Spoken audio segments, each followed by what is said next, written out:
Christ, que la grâce du Seigneur soit avec vous. Ce matin, nous sommes là encore pour vous exhorter et pour avertir tous les enfants de Dieu. Alléluia. Nous nous trouvons dans une période vraiment très dangereuse, très sensible et une période de plein engouement pour le royaume des ténèbres. Dans cette période, il y a beaucoup de choses qui sont faites. C'est là que les sacrifices sont renouvelés. C'est là que les démons sont relâchés. C'est là que les esprits de l'air, les esprits des eaux, les esprits du monde de cimetière sont relâchés. Je veux vraiment t'inviter à faire attention. Bien-aimé, nous adorons un Dieu qui est saint. Le Dieu que nous adorons est très saint. Et ce qu'il nous demande, c'est que nous mettions en pratique sa parole. Je veux parler à un chrétien, à un enfant de Dieu qui dit qu'il suit Jésus et qui veut marcher selon ce que le Seigneur a dit. Réfléchis très bien. Il y a une chose que tu dois savoir. Normalement, lorsque nous sommes dans un pays, nous devons suivre la constitution du pays. Les lois qui régissent ce pays, nous devons nous soumettre à ces lois. On ne peut pas se soumettre en tant qu'Ivoirien à une loi des États-Unis d'Amérique. C'est impossible. De même que les États-Unis d'Amérique ne peuvent pas se soumettre à une loi qui est ivoirienne. Donc, je vais te présenter ce tableau pour te dire quoi? Pour dire que les préparatifs des fêtes de fin d'année dans lesquelles tu es en tant que chrétien, il faut faire attention. Parce que ces fêtes n'ont été mentionnées nulle part dans la Bible.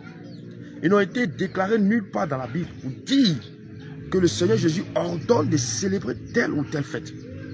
Réfléchis un peu. Pourquoi les païens ne font pas ce que la Bible dit? Et puis nous, chrétiens, on essaie de faire ce que les païens font. As-tu déjà vu un païen mettre en pratique la parole de Dieu? As-tu déjà vu un païen mettre en pratique les 10 commandements? Les recommandations du Seigneur? Mais nous, chrétiens, on laisse ce que le Seigneur a dit et on va faire ce que le monde fait. On laisse ce que le Seigneur a dit, on va faire ce que les païens font. Démontré par la Bible où le Seigneur Jésus a demandé de célébrer sa naissance le 25 décembre. Et beaucoup de chrétiens se mettent dans cette mascarade, dans cette abomination, venant tout droit du monde des ténèbres. Oui, on va célébrer la naissance de Jésus, on va célébrer la Noël, il faut célébrer le Seigneur. Célébrer le Seigneur en tant que quoi? En tant que qui? Bien-aimé, Jésus n'a jamais demandé qu'on le célèbre. On célèbre le Seigneur chaque jour de notre vie. Et la meilleure célébration que nous devons vraiment le faire, c'est notre vie de sanctification. Notre vie de pureté, de justice. C'est ça que le Seigneur nous demande de célébrer. C'est comme ça qu'on célèbre le Seigneur. C'est comme ça qu'on honore Dieu. En faisant ce qui est conforme à sa parole. Mais vous allez prendre le temps de vous organiser. Préparer des fêtes dont vous ne connaissez pas l'origine. On dit, il est né le 25 décembre. Mais sais-tu que le 25 décembre est une fête païenne? C'est une date au moment où les Romains célèbrent leur dieu, qu'on appelle le dieu soleil Mitra. Et il y a plusieurs personnes qui ont démontré ça, qui ont parlé de ça. Mais vous faites semblant de ne pas entendre. Vous endurcissez vos cœurs. Et vous dites que vous servez le Seigneur. Vous dites que vous suivez Jésus. Mais si tu suis Jésus, qu'est-ce que tu dois faire? C'est ce que Jésus dit que tu fais. Il dit quoi dans sa parole? Il dit, si vous m'aimez, gardez mes commandements. Est-ce qu'en fêtant cette fête, qui n'est ni dans la Bible, qui n'est ni mentionnée, qui n'a même pas été ordonnée par le Seigneur, est-ce que tu fais ce que Jésus dit? Toi qui dis que tu l'aimes. Peu importe ce qu'un homme de Dieu va prendre comme justificatif pour pouvoir cautionner cette fête. Mais toi, en tant qu'enfant de Dieu, est-ce que tu dois avoir ta relation personnelle avec le Seigneur? L'homme de Dieu a parlé, le pasteur a parlé, mais toi ton Dieu dit quoi? Est-ce que tu es allé dans le secret pour lui demander, Seigneur, voici cette fête-là, est-ce que cela vient de toi? Est-ce que tu as demandé? Parce que quand tu vas mourir, toi qui suis l'homme, quand tu vas mourir, tu ne seras pas jugé avec ton pasteur. Tu ne seras pas jugé avec un homme de Dieu. Mais tu seras jugé seul devant le trône de l'Éternel, devant le juge de l'humanité. Donc quand quelqu'un vient te dire, on peut faire ça, regarde dans la Bible. Est-ce que c'est mentionné si on peut faire? Est-ce que c'est écrit? On dit Jésus est né le 25 décembre. On sait que en décembre, c'est l'hiver. Mais dans le livre de Luc, à la naissance du Seigneur, on dit qu'il y avait des bergers. La Bible dit qu'il y avait des bergers qui surveillaient les troupeaux dehors. Est-ce qu'on peut surveiller un troupeau en hiver, dans le froid glacial? Est-ce qu'on peut sortir, surveiller des troupeaux? Lisez bien vos Bibles. Jésus n'est pas né le 25 décembre. Mais le 25 décembre a été attribué au Seigneur pour tromper l'humanité. Et dans cette période-là, les démons des cimetières, les sirènes des eaux, les démons de l'air, de tout genre, viennent sur la terre. Les cadeaux qui sont fabriqués et que vous achetez pour vos enfants, ces cadeaux-là sont fabriqués dans le royaume des ténèbres pour envoûter les enfants, pour envoûter vos maisons. Le diable sait qu'il n'a pas accès à vous. Donc, comment il va faire? C'est par ces cadeaux que vous prenez sur le marché pour envoyer chez vous à la maison. C'est ça qu'il va prendre. C'est ça qui va ouvrir la porte. Vous ne savez pas tout ça. Et vous le faites. Quand ces fêtes-là arrivent, vous voyez que les marchés sont bondés de monde. Vous rencontrez des personnes que vous n'avez jamais vues habituellement. Vous les voyez dans le marché. Mais d'où viennent ces personnes-là? Vous pensez que tout le monde est humain? Non. Réfléchissez un peu.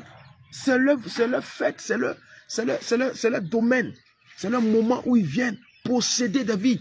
D'autres même vont aller dans les maquis, dans les bars, boire de l'alcool. Mais il y a des envoûtements, il y a des empoisonnements, il y a des morts. Et c'est là qu'on retire beaucoup de choses de toi. Si ces fêtes étaient de Dieu, le musulman allait-il fêter ça?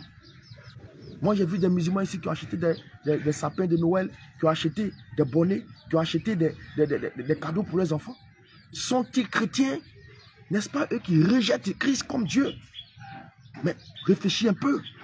Les païens même qui ne connaissent pas Dieu célèbrent cette fête. Mais pourquoi la Pâque, ce n'est pas célébré comme ça? Pourquoi dans la Pâque, il n'y a pas d'engouement? Et c'est dans la Noël qu'il y a l'engouement.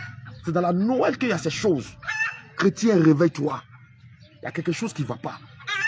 Ça veut dire que cette fête n'est pas en l'honneur du Dieu éternel Jésus-Christ que tu connais. Cette fête n'est pas en l'honneur du roi des rois. Cette fête n'est pas en l'honneur de celui qui était, qui est et qui vient. Réveille-toi un peu, chrétien. Réveille-toi. Si tu vois cet engouement, Noël partout, même j'ai vu un Libanais qui a décoré son magasin. Il a décoré son magasin, sapin de Noël partout. Pourtant, c'est un musulman. Où je suis ici à une boulangerie. Ça ne vous dit rien, chrétien. On vous parle, on vous parle, on vous parle. Le Seigneur vous parle. Le Saint-Esprit vous parle. Mais vous faites la sourde oreille. Vous suivez les hommes. Vous suivez ce que le pasteur a dit. Vous suivez ce que tel a dit. Vous suivez ce que tel a dit. Pour justifier les forfaitures. Parce que c'est une grande forfaiture d'attribuer une fête païenne à un Dieu saint et véritable, qui est Jésus-Christ. Je veux t'exhorter à réfléchir, à rentrer en toi-même et à aller prier. Parce que si tu t'allies à cette fête, c'est une alliance que tu tisses avec le royaume des ténèbres, je te le dis. Plein de choses sont faites là. Plein de choses sont faites. Si tu dis que tu suis Jésus, fais ce qu'il dit. Si la Bible ne mentionne pas une fête, ne le fais pas. Pourquoi? Parce que le Seigneur, derrière chaque fête se trouve un esprit.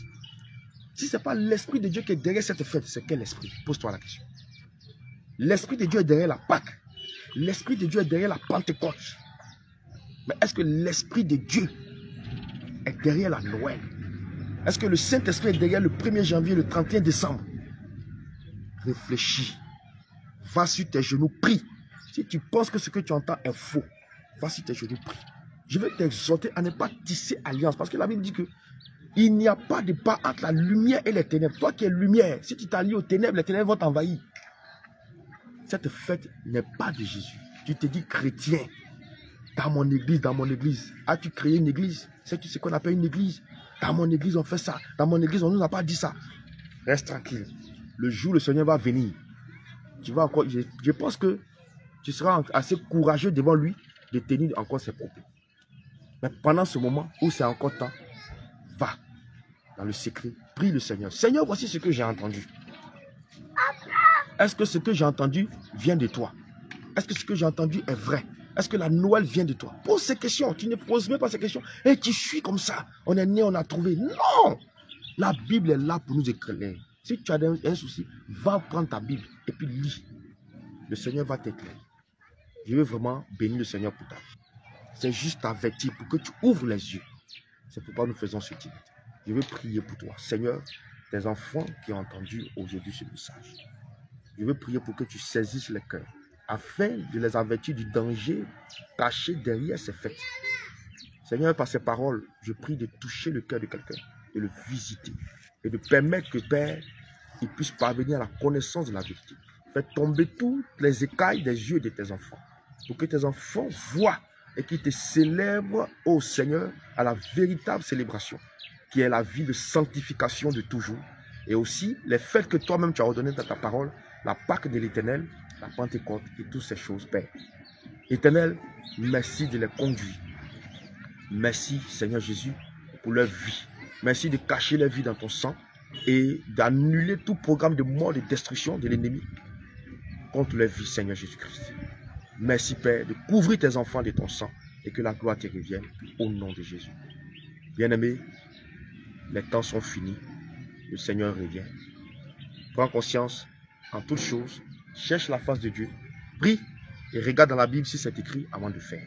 Parce que Dieu dit, si vous m'aimez, gardez les commandements.